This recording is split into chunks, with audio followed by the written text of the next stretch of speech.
할렐루야. 찬양대에 방금 느껴지셨어요? 할렐루야 찬양대에 찬양 가사처럼 하나님만 바라봄으로 우리의 세상 모든 근심이 다 사라지는 귀한 은혜의 시간 되기를 주님의 이름으로 축복합니다. 그리고 오늘처럼 예수님 다시 오시기 좋은 날 성령 하나님께서 우리의 각자의 심령에 또 필요한 말씀 또 은혜 주실 귀한 시간들 되시기를 주님의 이름으로 축복합니다. 우리 주변에는 성경 인물들의 이름들이 많이 있습니다. 그래서 제가 찾아보니까 다니엘, 요셉, 요한, 사무엘, 그 다음에 다윗 등등이 있는데 가장 많은 이름 중에 하나가 요셉입니다. 그리고 그 요셉은 다르게도 한글 이름으로 표시한다고 해요. 요섭. 이게 섭섭하다 이런 의미가 아니고 요셉의 또 다른 한글 이름이 요섭이고, 그 다음에 요한인 경우에는 요환으로 쓰기도 한다고 합니다. 그래서 한글의 어떤 특징인 것 같은데, 이렇게 이제 성경 인물의 이름들을 우리 자녀들이나 가족들 중에 많이 보게 되실 텐데, 그 이름을 짓는 이유가 뭘까요? 바로 그 성경 인물들처럼 귀하게 하나님께 쓰임받는 그런 인생이 되기를 축복하는 마음으로 그 이름을 지었을 겁니다. 제가 이제 여전히 버릇 중에 하나가 설교 전날에는 산책을 합니다. 설교 연구를 붙들고 산책을 하는데, 어제도 습한 날씨였지만 한 바퀴 쭉 돌면서 많은 분들을 봤어요. 정말 곳곳에 많은 분들이 여전히 10시 넘어서도 계시는구나 이런 생각을 하면서 이 많은 사람들 중에 분명히 요셉이 있었을까요?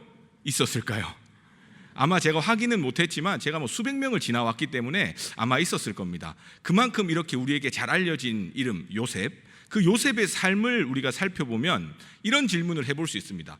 여러분들은 여러분들의 가족, 자녀들이 요셉처럼 살기를 원하십니까? 뭔가 애매하게 또 질문을 했죠. 가만히 생각을 해보니 요셉의 인생 곳곳에는 이런 일이 있으면 안 될 것 같은데 하는 일들이 사실은 굉장히 많습니다. 마치 우리네 인생과도 닮았습니다. 제가 신방을 다녀보고 하면 우리 권사님들, 또 특별히 은퇴하신 집사님들, 또 어르신들 뵈면 그 인생의 풀스토리를 쭉 들어보면 정말 요셉처럼 마디마디 힘들고 눈물 날 일도 많았는데, 우리 아까 부른 찬양처럼 주님도 때로는 우신 것처럼 눈물 날 일들이 많았음에도 하나님이 그 구비구비마다 건져주시고 인도해 주셔서 지금까지 왔습니다 하는 귀한 믿음의 고백을 많이 듣게 됩니다. 그래서 다시 질문을 합니다. 여러분들의 인생이 요셉과 같기를 원하십니까? 우리 한번 요셉의 인생을 요약해 볼게요. 요셉은 야곱의 11번째 아들입니다. 야곱은 4명의 아내가 있었는데 그 중에 가장 사랑했던 라헬이 야곱의 가장 노년의 첫 번째 아들을 선물합니다. 그게 바로 누구예요? 요셉입니다. 그래서 야곱은 특별히 그 아들을 더욱 사랑했다 표현하고 있습니다. 근데 몰래 사랑한 것도 아니고요, 나머지 10명의 형들이 다 알았다고 이야기합니다. 그래서 어떻게까지 행동을 했느냐, 형들이 요셉한테 함부로 말도 못했다 그래요. 그리고 요셉에게는 무슨 옷을 만들어줬을까요? 채색 옷을 만들었습니다. 우리 한글이나 영어 성경에는 여러 가지 색깔의 옷이라고 의미가 되어 있는데, 히브리적인 문화를 조금 살펴보면 여러 가지 특별한 색깔의 옷이라고 봐도 무방하고요, 그 히브리 문화에서 보면 조금 더 특별한 신분의 사람들이 입는 좋은 옷을 입혀줬다 이야기하고 있습니다. 그리고 그 옷을 입은 요셉이 조금 겸손하면 좋으련만 자신이 꿈을 꾸게 되는데, 형들과 볕단을 다 이렇게 묶어뒀더니 형들의 볕단이 다 일어나가지고 자기 볕단에게 뭘 해요? 절을 하는 꿈을 꿉니다. 그리고 자기가 가만히 있는데 11개의 별과 해와 달이 자기에게 와서 절을 하는 꿈을 꿉니다. 아마 요즘같이 그런 꿈을 누가 꿨다 그러면 그냥 개꿈이겠거니 할 텐데, 요셉은 그 꿈을 가지고 형제들에게 이야기를 합니다. 그랬더니 형제들이 눈치가 빨라가지고 그럼 네가 왕이라도 되는 거냐 하면서 더 미워하게 됩니다. 그 미움이 커지고 커져서 결국에는 요셉을 구덩이에 빠뜨려 죽이기까지 하려고 형들이 시도를 합니다. 근데 때마침 그 시기에 물이 없어서 요셉은 죽지 않았고, 그러나 그 형들은 그 보기 싫은 채색 옷을 찢어다가 아버지에게는 요셉이 죽었다 이야기하고, 그 요셉은 해외 다른 나라의 종으로 팔아 넘기고 맙니다. 그리고 그 요셉은 종살이를 하게 되는데 그 종살이를 하는 그 집에서도 다행히 인정을 받아가지고 총무처럼 뭔가 종들 중에서도 뭔가 능력이 있고 좀 인정받은 삶을 사는 듯 했으나 그 아내 보디발의 아내가 그 요셉을 유혹할 때에 그 유혹을 따르지 않으므로 억울한 누명을 쓰고 감옥에 갇히게 됩니다. 그런데 그 감옥에서도 다행히 좋게 봐서 좀 잘 지내는 듯 했습니다. 그러나 아무리 감옥이 잘 지낸들 그곳이 감옥이고 죄수인데 얼마나 편했겠습니까? 그러나 그 상황 속에서 이 왕의 신하들 2명의 꿈을 해석하게 되는데 그 꿈의 해석으로 이제 술 맡은 관원장은 복직을 하게 되고 요셉은 부탁을 했어요. 혹시 복직하거들랑 내 억울함을 좀 풀어달라고. 그런데 그 술 맡은 관원장은 자기 살 길이 바빴나 봅니다. 기억을 못했는데 만 2년 후에 바로 왕이 꿈을 꾸게 되고 그 꿈을 아무도 해석할 사람이 없자 그때서야 술 맡은 관원장이 기억하고 요셉을 불러들여서 바로 왕의 꿈을 해석하게 됩니다. 그리고 그 꿈 해석을 통해서 바로 왕이 감명을 받아서 총리로 삼아가지고 그 모든 열방의 가난에 굶주리는 그 7년 풍년 7년 흉년의 시기를 하나님의 인도하심 가운데 전 세계를 구원하는 생명 구원의 역사를 이룬 사람, 그 사람이 바로 요셉입니다. 다시 질문해 보겠습니다. 여러분들의 자녀가 여러분들이 요셉처럼 살기를 원하십니까? 땀을 좀 닦아야 될 것 같은데 참 어려운 이야기죠. 분명히 하나님의 뜻을 이룬 사람 요셉인데 그 삶의 마디는 쉽지 않다라는 겁니다. 그렇기 때문에 더욱더 우리에게는 의미가 있습니다. 혹 여러분들 자녀 중에 가족들 중에 아는 사람 중에 요셉이나 요섭이 있으시다면 오늘 말씀을 통해서 더욱더 특별한 은혜가 있기를 축복합니다. 우리 요셉의 인생을 통해서 우리의 삶을 한번 돌아볼 텐데 첫 번째는 저를 따라 한번 말씀해 보실까요? 영원한 채색옷은 없습니다. 인생의 평준화라는 글을 여러분들이 읽어보셨을 겁니다. 어느 신문에 나온 글인데 제가 설교 때나 여러 군데서 들어가지고 한번 찾아서 왔는데요. 50대는 지식의 평준화로 명문대를 졸업한 사람이나 초등학교만 졸업한 사람이나 살면서 얻는 지식이 거기서 거기더라, 이런 얘기가 있습니다. 그 다음에 60대는 외모의 평준화 시기로 미스 코리아 출신이나 일반 사람들이나 그 얼굴이더라. 전 좀 인정을 못 하겠는데, 왜냐하면 우리 권사님들 60대에 계신 권사님들 보면 진짜 미스 코리아 출신들은 표가 나긴 하더라고요. 그래서 인정은 못 하겠지만 그런 의미가 있다는 것. 70대는 부의 평준화입니다. 있는 자나 없는 자나 먹고 사는 게 별 차이가 없다. 아마 건강 때문에 많아도 많이 못 먹을 테고, 그래서 권사님들이 그런 말씀하세요. 많이 먹을 수 있는 것, 많이 먹을 때가 좋은 거라고. 아마 그런 이야기를 하는 것 같습니다. 80대는 생사의 평준화로 산자나 죽은 자의 경계가 모호해진다. 글쎄 이것도 요즘 시대랑은 조금 다른 것 같아요. 요즘은 80대여도 너무 건강한 분들을 많이 봤기 때문에. 그 다음에 90세 이상은 자연 속의 평준화로 죽으면 누구나 한 줌 흙으로 돌아간다는 것입니다. 여기에 의미가 있는 것 같아요. 우리의 사람들은 삶의 어떤 경험과 이 형편에 따라 60대, 70대가 다 다를 수 있다고 생각을 합니다. 그런데 한 가지 똑같은 사실은 결국 모든 인생은 한 줌 흙으로 돌아간다는 사실입니다. 그렇기 때문에 우리가 한때 좀 입어봤던 채색옷 기억나시죠? 우리 권사님들 중에는 70년대, 60년대에 투피스를 입고 다니셨다는 엄청난 이야기를 해주시더라고요. 미니스커트를 그 시대 때도 입으셨고 그 동네에서는 그 권사님의 이름을 대면 모르는 사람이 없었다. 정말 그럴 것처럼 보일 만큼 많은 미모와 그런 것들을 이야기하시는 그 채색옷 같이 특별한 것들도 권사님 입으로 이야기하죠. 다 한때였다. 한때였다. 여기 계신 분들도 제가 보니까 채색옷을 여러 벌 갖고 계신 분들이 많이 계시네요. 그런 분들도 다 뭘 알아요? 다 한때였다. 영원한 채색옷은 없다. 그러면 우리는 무엇을 사모해야 될까요? 전도서 3장 11절 말씀 한번 찾아볼까요? 구약성경 전도서 3장 11절 말씀 다 같이 한 목소리로 읽어보겠습니다. 전도서 3장 11절 말씀입니다. 다 같이 읽겠습니다. 하나님이 모든 것을 지으시되 때를 따라 아름답게 하셨고 또 사람들에게는 영원을 사모하는 마음을 주셨느니라. 그러나 하나님이 하시는 일의 시종을 사람으로 측량할 수 없게 하셨도다. 우리가 할 수 없는 것은 하나님이 정해놓으신 때입니다. 시작과 끝은 우리가 할 수 없어요. 그리고 하나님이 우리 가운데 하신 일은 때를 따라 아름답게 하셨습니다.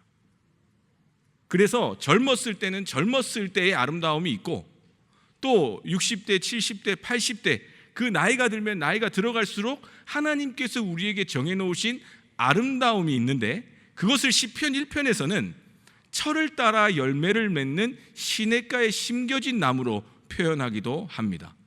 철을 따라 봄이면 봄, 또 좀 쓸쓸한 가을과 겨울이라도 그 가을과 겨울이 주는 아름다움이 있다라는 것을 오늘 성경이 이야기하고 있습니다. 그리고 그 모든 철을 따라 아름답게 하시는 아름다움은 어디서부터 시작될까요?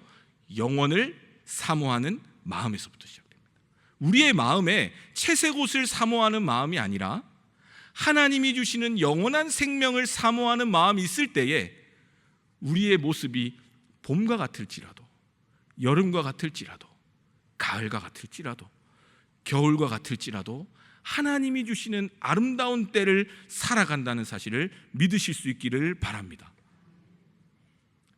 제가 최근에 부서를 맡은 부서에서 미자립교회나 이런 곳을 탐방할 기회가 있었습니다. 근데 날씨가 흐렸어요. 구름이 많이 왔습니다. 그리고 또 한 부서에서 갔던 야외 행사에서는 비가 많이 내렸습니다. 그런데 오늘 이 관점에서 보면요, 때를 따라 아름답게 하시는 하나님의 인도하심을 믿음의 눈으로 바라보면 비가 오기 때문에 볼 수 있는 것들이 있습니다. 어떤 자연에서도 비가 오기 때문에 보여지는 폭포를 봤고요.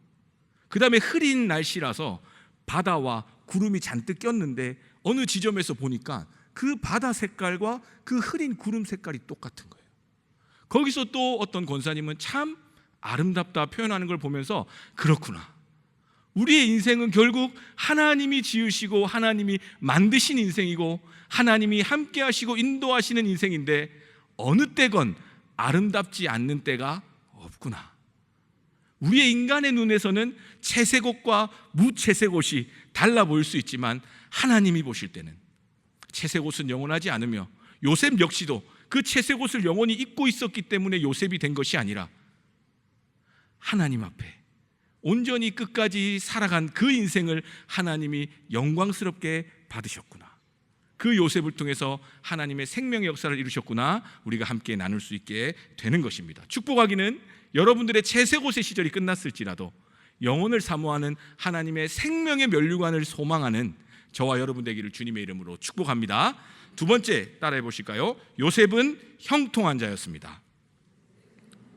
다시 한번 해볼까요? 요셉은 형통한 자였습니다. 형통하다의 뜻은 뜻대로 잘 되는 것입니다. 여러분들은 요셉이 언제 형통했다라고 생각하십니까? 요셉이 총리가 돼서 꿈을 이루었을 때, 정말 그 형제들이 다 나와서 절하고 자신이 그 가족의 정말 중요한 생명을 살리는 역할을 했을 때, 아, 정말 뜻대로 됐구나 할 수 있는데, 성경 말씀에서는 언제의 요셉을 형통하다라고 이야기하냐면요, 창세기 39장 2절 3절 제가 읽어드리겠습니다. 여호와께서 요셉과 함께 하심으로 그가 형통한 자가 되어 그의 주인 애굽 사람의 집에 있으니 그의 주인이 여호와께서 그와 함께 하심을 보며 또 여호와께서 그의 범사에 형통하게 하심을 보았더라. 39장 23절입니다. 간수장은 그의 손에 맡긴 것을 무엇이든지 살펴보지 아니하였으니 이는 여호와께서 요셉과 함께 하심이라. 여호와께서 그를 범사에 형통하게 하셨더라. 아멘. 총리가 되었을 때도 아니고요, 아버지에게 사랑을 독차지해서 채색 옷을 입었을 때도 아닙니다. 성경이 말하는 형통하심은 종살이를 하고 있는데, 감옥의 죄수가 되었는데 하나님과 함께 하였더니 그 인생을 형통하게 하셨다 이야기하고 있습니다. 우리의 삶을 바라보는 시선에서 가장 중요한 포인트입니다. 내가 뭔가 가지고 뭔가 이루고 뭔가 잘 됐을 때, 말씀드렸죠, 결국 흙으로 돌아가고 말 인생인데, 그 지점에서 내가 형통하다, 내가 잘 됐다, 내가 성공했다 말하는 것은 섣부른 겁니다. 우리는 언제를 기억해야 될까요? 지금 내 삶에 어떠하든지, 비가 오든지 비가 안 오든지, 눈물이 나서 정말 아무에게도 말할 수 없는 아픔 가운데 있을지라도 내가 참 포도나무 되신 주님께 붙어 있으면 그때가 바로 하나님이 형통케 하시는, 하나님의 형통하심을 경험하는 형통한 삶이구나, 꼭 기억할 수 있기를 축복합니다. 그래서 우리 사랑하는 모든 성도님들이 요셉과 같이 그 어떤 때가 아니라 오히려 가장 어둡고 힘들 때에, 가장 춥고 배고플 그때에 하나님이 형통케 하시는 그 형통하심을 믿음 가운데 발견할 수 있기를 주님의 이름으로 축복합니다.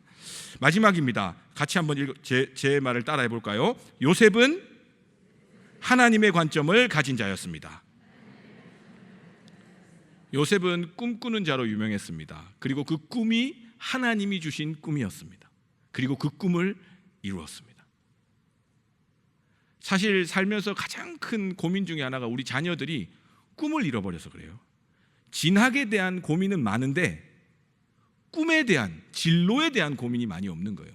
영적으로, 신앙적으로는 하나님이 주신 꿈은 더더구나 많이 줄어든 시대에서 안타까움을 가지고 있습니다. 그러나 요셉은 하나님이 주신 꿈이 있었습니다. 그런데 그 꿈마저 이루었습니다. 그리고 애굽의 총리가 돼서 전 세계 열방의 흉년으로 고통당하는 자들에게 생명을 주시는 하나님의 은혜를 보았습니다. 그래서 그는 그렇게 고백하죠.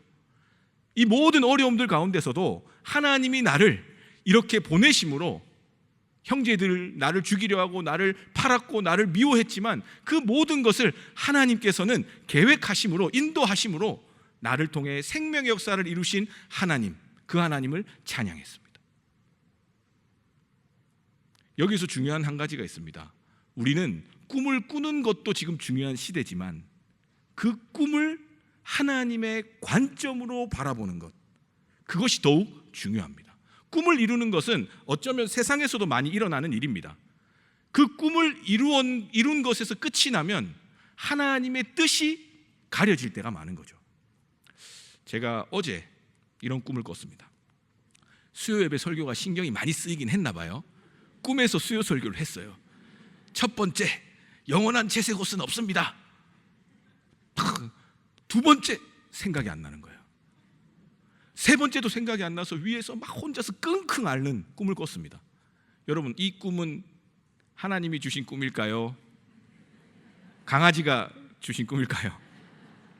알 수 없죠. 우리 무의식 중에 나오는 꿈에 대해서는 여러 가지 해석이 있지만 분명한 것은 어떤 꿈이든 내가 정말 하나님의 관점으로 보고자 하여 하나님께 기도한다면 합력하여 선을 이루시는 하나님께서 우리에게 가장 필요한 깨달음과 은혜를 주신다고 저는 믿습니다. 그런 차원에서 이 꿈을 혼자서 곰곰이 생각했어요. 하나님께서 이 모든 설교의 시간들, 자리들, 현장들은 하나님이 주신 은혜구나. 당장에 생각이 안 나니까 아무것도 못 하겠더라고요. 막 원고를 뒤졌어요. 막 이렇게 뒤지고 저렇게, 보이질 않아요. 그리고 그렇게 죽을 쓴 채로 내려왔습니다. 죽을 쓴다는 표현이 맞지는 않지만 제 개인적인 입장에서는 그런 마음이 들었어요. 그렇게 꿈을 꾼 것을 스스로 생각해 볼 때, 하나님의 뜻은 설교의 모든 준비와 선포와 기도는 하나님의 은혜구나. 그 마음을 먹고 다시 설교 준비를 할 수 있는 개인적인 은혜가 있었습니다. 그런데 이 관점을 잃어버렸다면 사소한 이야기지만 하나님과 상관없는 삶이 되기가 쉽다라는 거죠. 요셉은 자신에게 주신 그 꿈을 통해서, 바로에게 주신 그 꿈을 통해서 하나님의 관점으로 그 뜻을 발견함으로 이 세상에 굶주리는 많은 생명들에게 하나님의 사랑을 전하는 사람이 될 수 있었습니다. 그런데 그 이후에 오늘 본문이 나오는 거예요. 분명히 애굽의 총리로서 생명의 역사를 이루고 있는데 또 힘든 일이 벌어졌습니다. 아버지가 돌아가셨어요. 그리고 아버지 장례를 잘 치러드렸습니다. 누구에게나 겪게 되는 아픔이겠죠. 그런데 그 이후에 형들이 찾아와요. 그리고 오늘 본문처럼 형들이 말을 지어내기 시작합니다. 그들이 아마 두렵고 떨리는 마음이 있었을 거예요.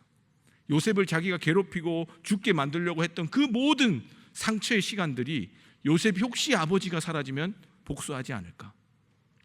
애굽에 건너온 10여 년의 세월 동안에 그 형들은 분명히 앞서 45장에서 요셉이 처음 자신의 정체를 드러냈을 때에 하나님께서 하신 일입니다, 당신들은 걱정하지 마십시오, 당신들을 돌보겠습니다 이야기했거든요.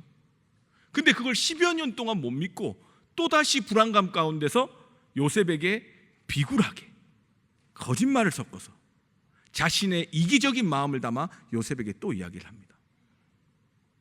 아버지가 우리들 살려주라 그랬어. 그러니까 좀 용서해줘요. 나는 당신의 종이에요. 어느 동생이 특히 요셉같이 평생을 홀로 애굽 땅에서 지내온 사람이 자신의 가족들을 만났을 때 펑펑 흐느껴 울었던 그 사람이 아버지도 돌아가시고 나머지 남은 형제들마저 다시 와서 자신들을 살려달라 목숨을 구걸하는 그 장면에서 요셉이 그 말을 들었을 때에 울었습니다. 오늘 설교 제목이 바로 이 부분입니다. 요셉이 그들이 하는 말을 들었을 그때에 울었더라. 저는 이 눈물에 대해서 많이 고민했습니다. 어떤 눈물이었을까? 분명한 사실은 결국 요셉은 또 혼자가 되었습니다. 남은 가족들마저도 자신을 형제로 보는 것이 아니라 주인으로 보겠다는 거예요. 너무나 괴롭고 힘든 순간입니다. 우리의 삶에도 그러한 부분들이 있죠. 평생을 하나님의 뜻을 따라 주신 꿈을 따라 살아왔는데, 기도하며 내 가정들, 내 가족들, 내가 섬기는 자리들 섬겨왔음에도 여전히 내가 홀로 있는 것 같은 외로움 가운데 눈물 흘릴 그때에 요셉은 여전히 그 슬픔의 눈물의 자리에서 하나님의 관점을 잃어버리지 않았습니다. 그리고 그가 믿음으로 고백합니다. 창세기 50장 20에서 21절. 당신들은 나를 해하려 하였으나 하나님은 그것을 선으로 바꾸사 오늘과 같이 많은 백성의 생명을 구원하게 하시려 하셨나니 당신들은 두려워하지 마소서. 내가 당신들과 당신들의 자녀를 기르리이다 하고 그들을 간곡한 말로 위로하였더라. 위로받아야 될 사람이 누굽니까? 요셉의 그 슬픔과 외로움과 결국 또 이렇게 되는구나라는 낙심 가운데에 그는 다시 하나님의 관점을 붙들었습니다. 하나님이 함께 하심으로 내 삶을 형통케 하셨던 그 하나님의 선하심을 붙들었습니다. 그리고 다시 형제들을 바라봅니다. 그리고 하나님의 위로의 말을 전합니다. 그것도 간곡하게 이야기합니다. 오히려 내가 전에 말했는데 아직도 정신 못 차렸느냐, 너희들은 정말 벌받아 마땅하다, 요셉의 인간에 들은 생각과 할 수 있는 대로 하지 않고 하나님의 사랑으로 그 자녀들을 내가 기르겠다, 걱정하지 말아라, 위로하였습니다. 이게 바로 우리 가운데 보여주시는 하나님의 사랑입니다. 우린 여전히 형제들처럼 하나님의 관점을 갖지 못하고 인간의 관점을 가지고 내 삶에 주신 은혜, 내 삶에 주신 하나님의 구원, 그들이 그 궁핍한 곳에서 애굽 땅에 와서 다시 살만했던 그 하나님의 도우심도 다 잊어버린 채 다시 비참한 그 지경에서 하나님을 바라보지 못하고 인간의 방식으로 거짓을 서슴지 않고 나아갔던 그 우리들을 하나님께서는 예수님의 그 십자가의 사랑으로 끝까지 사랑하시되 우리를 사랑하심으로 그 잃은 양 한 마리를 찾아낼 때까지 찾아내시는 주님의 마음으로 오늘도 우리를 부르셨다는 사실입니다. 오늘도 우리를 살리셨다는 은혜의 말씀인 것입니다. 요한복음 14장 18절. 내가 너희를 고아와 같이 버려두지 아니하고 너희에게로 오리라. 마태복음 1장 23절. 보라, 처녀가 잉태하여 아들을 낳을 것이요 그의 이름을 임마누엘이라 하리라 하셨으니 이를 번역한즉 하나님이 우리와 함께 계시다 함이라. 요셉은 끝까지 하나님과 함께함으로 자신에게 주신 그 꿈의 이루어짐을 넘어 하나님의 관점을 가지고 하나님의 뜻, 십자가의 사랑, 기꺼이 내어주는 내 모든 것을 다 인내함으로 하나님의 사랑을 이루어내는 형제 사랑을 오늘도 이루어내는 요셉의 삶을 보게 되는 것입니다. 축복하기는 우리 사랑하는 모든 성도님들의 삶이 첫째는 영원한 채색 옷이 없다는 것을 기억하셔서 하나님 나라를 향한 영혼을 사모하는 마음을 가지시기를 축복합니다. 두 번째는 요셉이 하나님과 함께함으로 가장 힘들고 어두운 그때에 형통한 자가 된 것처럼 우리 사랑하는 성도님들의 많은 눈물의 기도 제목, 그 삶의 자리에서 하나님과 함께하는 그 임마누엘, 그 은혜로 말미암아 형통한 삶이 되시기를 축복합니다. 마지막으로 우리의 모든 삶에 벌어지는 것들, 하나님 주신 꿈과 비전과 또 이번 주 우리가 위임 목사의 말씀을 통해 들었던 능력과 은사와 모든 권능과 내게 주신 모든 것들 앞에서 내 욕심과 내 시선으로 내 마음대로 사는 것이 아니라 하나님의 관점을 가지고 하나님의 뜻을 구하면서 우리의 삶을 바라볼 때에 오래 묵혀뒀던 그 기도 제목이 그저 내 눈물의 기도 제목이 아니라 내 뜻대로 되지 않는 내 많은 삶의 그 현상들이 내가 실패하고 주저앉아야 될 그런 내용이 아니라 지금도 임마누엘 함께 하시고 역사하시는 하나님의 뜻이 있음을 믿음으로 볼 수 있는 하나님의 관점을 가진 은혜의 사람들 되시기를 주님의 이름으로 축복합니다. 기도하겠습니다. 사랑의 아버지 하나님, 감사합니다. 요셉을 통해서 우리의 삶을 돌아보게 됩니다. 요셉의 채색옷, 요셉의 총리됨, 요셉의 극적인 구출이 하나님의 형통하심이 아니라 하나님과 함께함으로 오히려 더 힘들고 어려운 종살이와 죄수의 신분일 때 빛 대신 주님을 바라봄으로 세상 근심 다 내려놓고 하나님의 형통한 자로 살았음을 기억하게 하여 주시옵소서. 그래서 우리 사랑하는 성도님들의 기도 제목 가운데 오랜 시간 여전히 해결되지 않는 외로움과 고독함 가운데서도 하나님이 선함으로 바꾸어 주시는 하나님의 은혜를 선포할 수 있는 믿음을 허락하여 주시옵소서. 그래서 내게 보여지는 많은 일들 가운데 사랑하며 베풀므로 하나님의 사랑을 내 삶 가운데서 이루어가는 인생들 되어갈 수 있도록 인도하여 주시옵소서. 감사드리며 예수님 이름으로 기도드립니다. 아멘.